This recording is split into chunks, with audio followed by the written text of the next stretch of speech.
Here we are once more, flirting with that fine line between the natural and the supernatural. Do we really know in what world we exist? Do we want to know?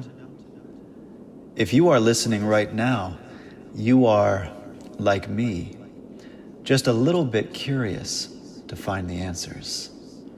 So, let's get closer to the answers. Unexpected Stage presents Haunted, Episode 3, Shadow Figures. When I was a teenager, I experienced something terrifying: sleep paralysis, a condition where, for a split second, your brain wakes up before your body.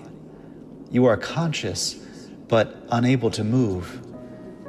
And both times this happened to me, I'm lying in my bed, unable to move, unable to even open my eyes, and I see, through my mind's eye, a man, a tall, cloaked man, standing at my doorway, entering my room.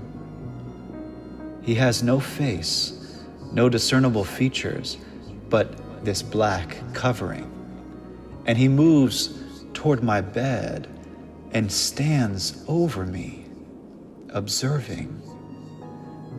He watches me for a few terrifying seconds. And then when he is ready, he turns, makes his way to the door, and exits. The moment he does so, I am released, sweating, looking around, trying to see what it was, who it was, in my room. But there is nothing. The story we share with you today is so personal, the teller has requested we not share her name. We are referring to this teller only by the letter A. A warning, there is some mild bad language here if children happen to be nearby. Here's A.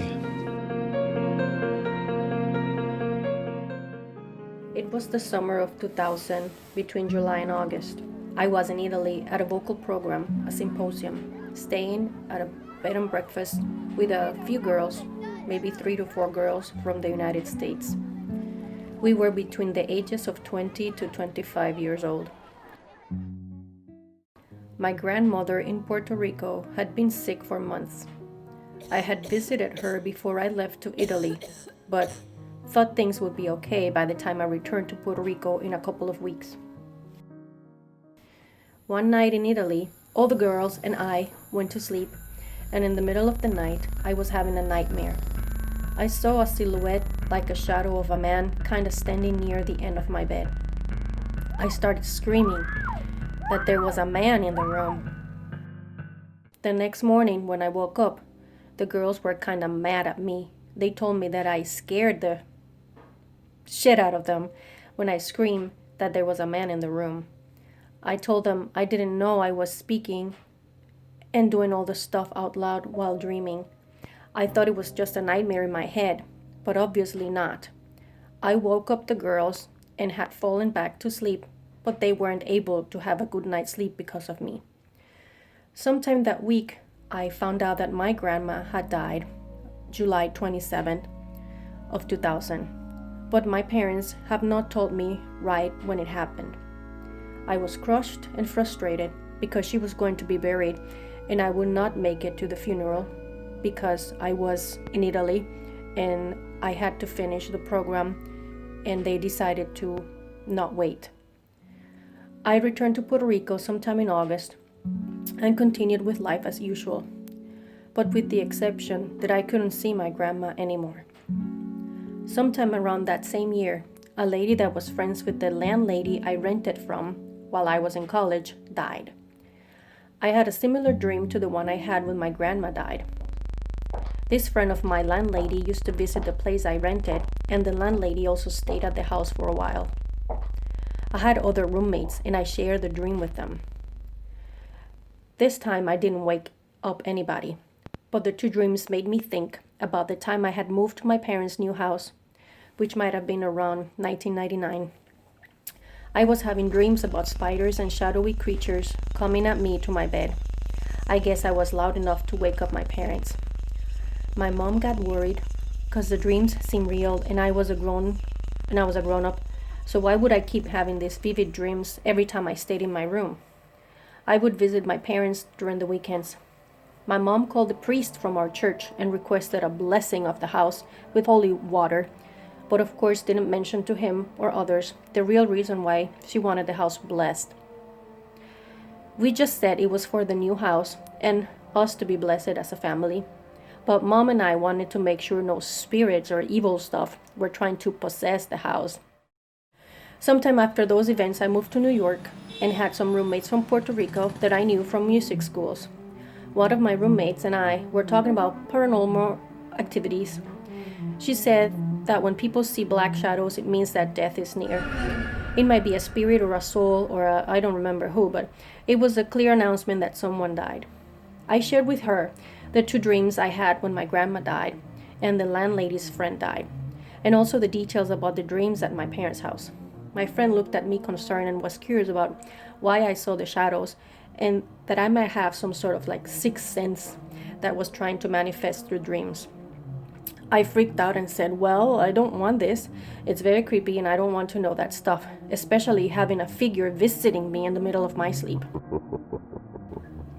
My friend is of Christian faith and goes to Baptist churches regularly and is a serious person. So I felt a sense of, shit, if she's concerned, then this stuff must be real. She advised me to pray and maybe ask that the gift not be something scary and maybe somehow refuse it. I don't know. I did pray and haven't had any dreams like that since. But I do have to tell you that as a child I'd experienced the paranormal as well.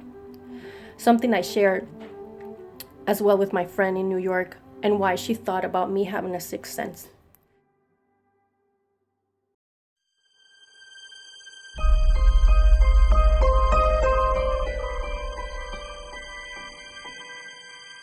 When I was about 4 to 5 years old, my mom said that I used to pray to a little wooden piece that had angels and the Virgin Mary on it. One time my mom heard me pray for my grandpa who was sick. She said that a few days later he got better. Then when I turned 11 years old, my grandpa died. That night, I was picked up from my uncle's house because my mom had been staying with my grandpa at the hospital.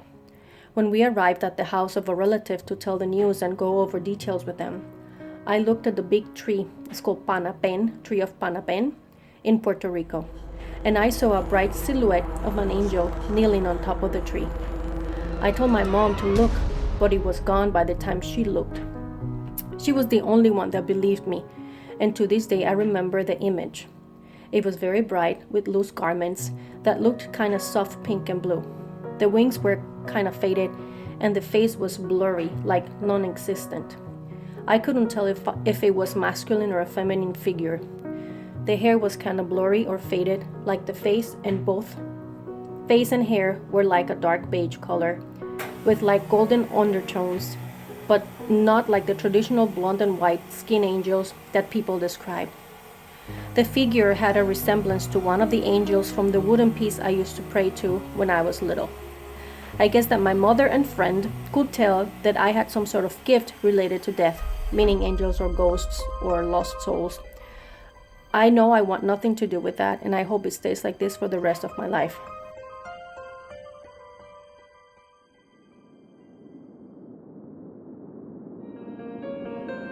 Thank you, A, for that unsettling story of shadows and angels.